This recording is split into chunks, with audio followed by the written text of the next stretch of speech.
Hello friends, in last video we started our discussion on our first topic, that is distributional map.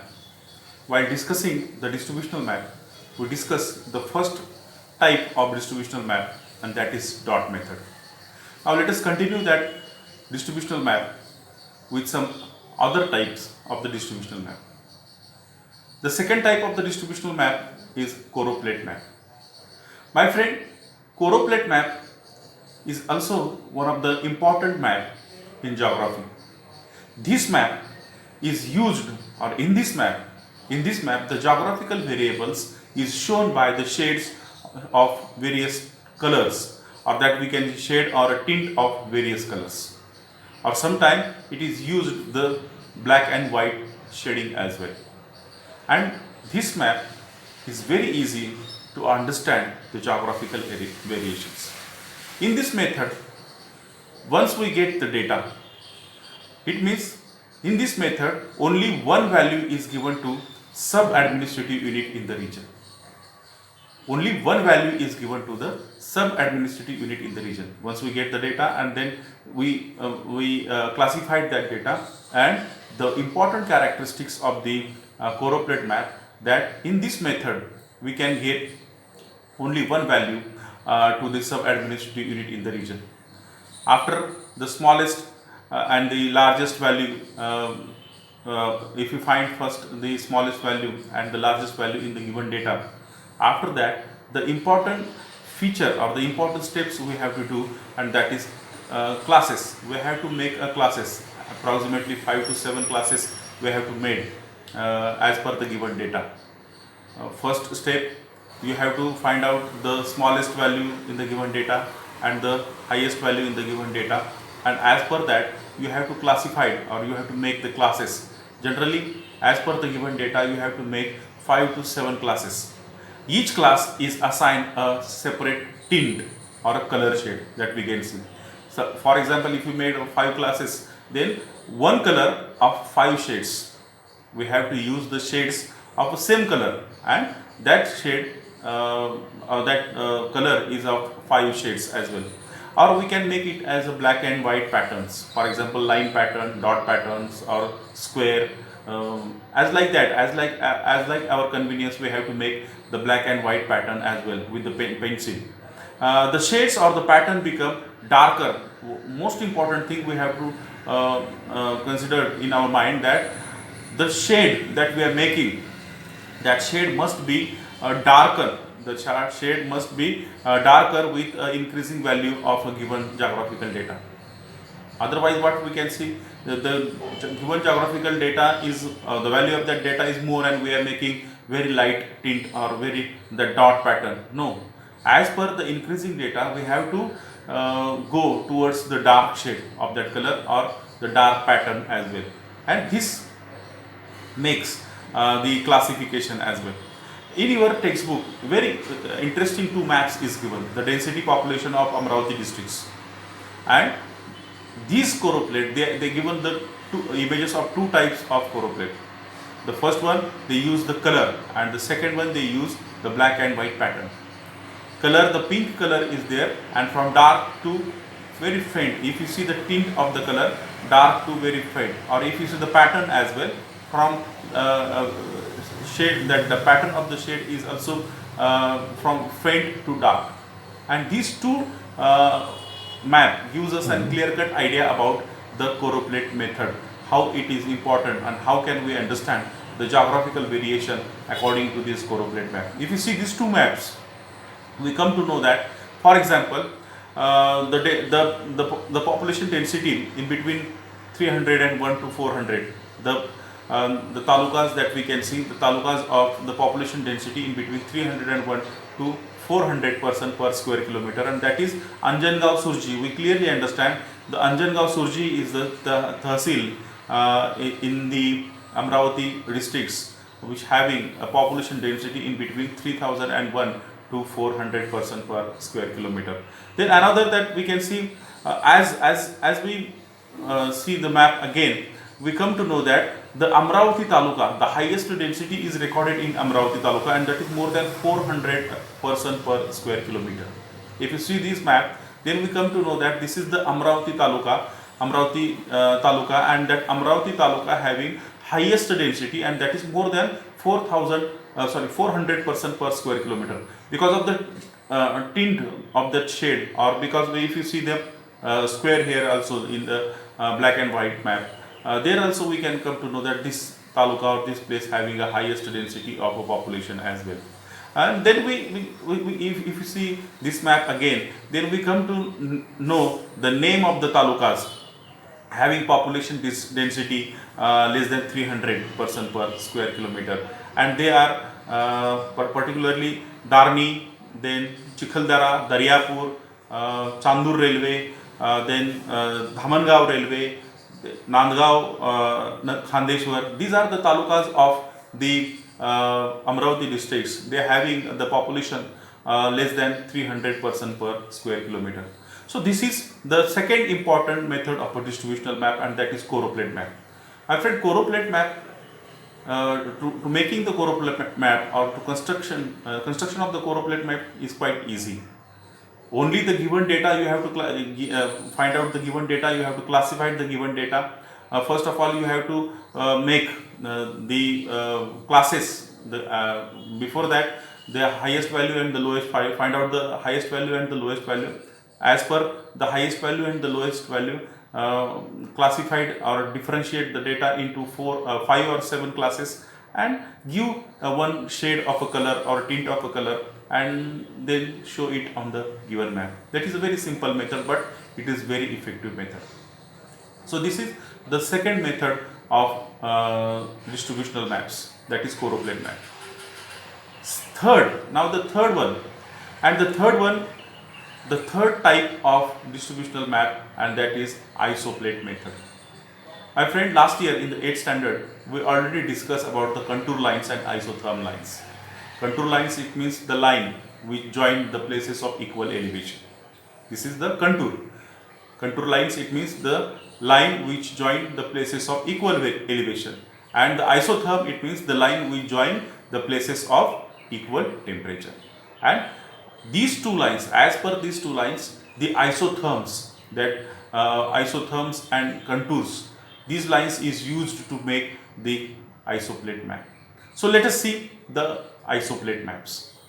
Isoplate map, it is a very important map which help of the line showing the equal elevation or equal values. This map that we can see, this map is showing, or in this map we may find the lines, and the lines which showing the value of the equal values that we can see. And these maps is very useful to show the altitude of that region, the temperature of that particular region, or the rainfall.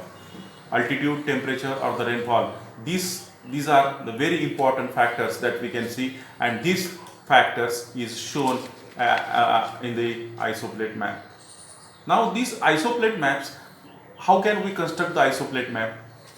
First of all, once we get the data of a isoplate map, for constructing the isoplate maps, it assumed that the difference between the altitude or rainfall of two places change at uniform rate. This is very important thing.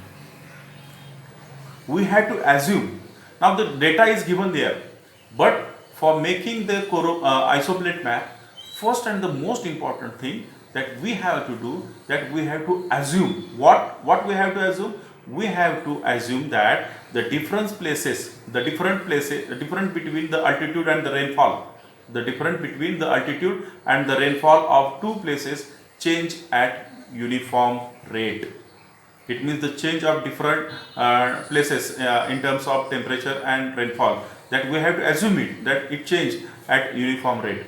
And the sub-administrative unit is not taken into consideration here. But instead of that, the representative places, we have to take into consideration the statistical data of is absolutely belongs to the representative places. It means we do not take every place or the data of each and every part of that given region. No, we have to take the representative data of a representative place, and that is a very important characteristics of the isoplate maps, that we have to take the data of the representative places, and such data is known as point related data, because we take, for example, A, B, C, D, these are the points that we take into consideration, and we take the data of A, B, C, D only, not all places, and we have to make a line.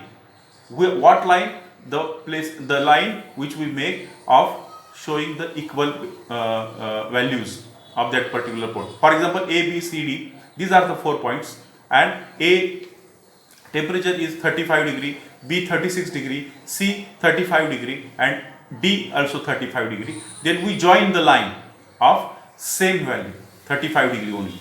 So as per that, we can see the given data is of a point related data as well. So this is the isoplate maps. The most important thing, we have to make a lines as per the data. But which data? The representative of that region. We have to take the representative data of that region, and then the data of same value, we have to join that data as per the lines, which again the Amravati district's average rainfall map is given to you. That is the isoplate map of Amravati districts, showing the average annual rainfall. If you see this map, then we come to know that the lines are there. For example, 1300 millimeter, 1200 millimeter up to 800 millimeter. It means the places which having a same rainfall, and they join the places by the line, and that line showing us the places of equal rainfall, and that is why this map is known as the isoplate. The iso, it means equal places. The line we join the equal places, or the value, the line we join the value of equal places, and that is why it is known as the isoplate maps. Now if you see this isoplate map, what measures we have to take to construct this map? The first and the most important, the class intervals. The given data, we have to divide that data into different classes, at least 5 to 7 classes, and after that we have to draw the lines. We have to draw or join the places of the equal, join the places of the same value, and that is the procedure to make the isoplate map. If you see the isoplate map, then there we may find certain conclusions as well. If the line, or that we can see, if the isoplate lines are come closer to each other, then we may find that the variables or the change in variables is steep. If the lines come closer, then the change in the variable is steep. Where the line go far away from each other, the changes in the variable, that we may find gentle.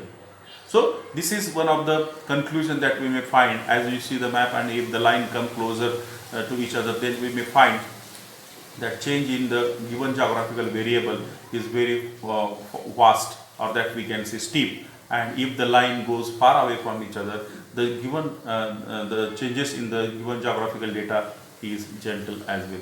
So this is the isoplate map. If you see this map which is given to you in your textbook, that is the Amravati district's annual average rainfall, then also we come to know that particularly in the northern part of Amravati districts, the highest concentration of rainfall. We may find highest rainfall in the northern part of the Amravati districts, and that highest rainfall, that is 1300 millimeter.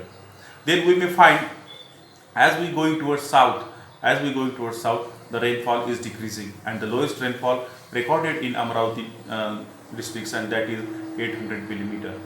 That some of the geographical information that we may get in the given map of Amravati districts.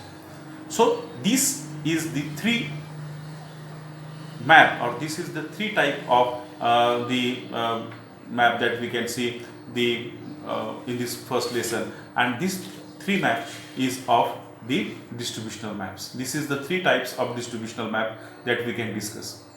And these three types of distributional map, the first one is dot method, the second one the choroplate, and the third one the isoplate. These three maps is given to you in your textbooks.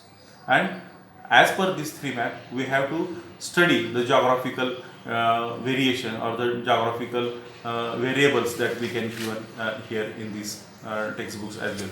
Now the two another map is given to you in your geography textbooks, and that is the first one, Kolhapur district's density of rural population, and again the Kolhapur district's average annual rainfall. These two map is given to you for read. Just read the map, just go through the map, then you may find certain answers as well. What the answers that we can see in the next video. Thank you.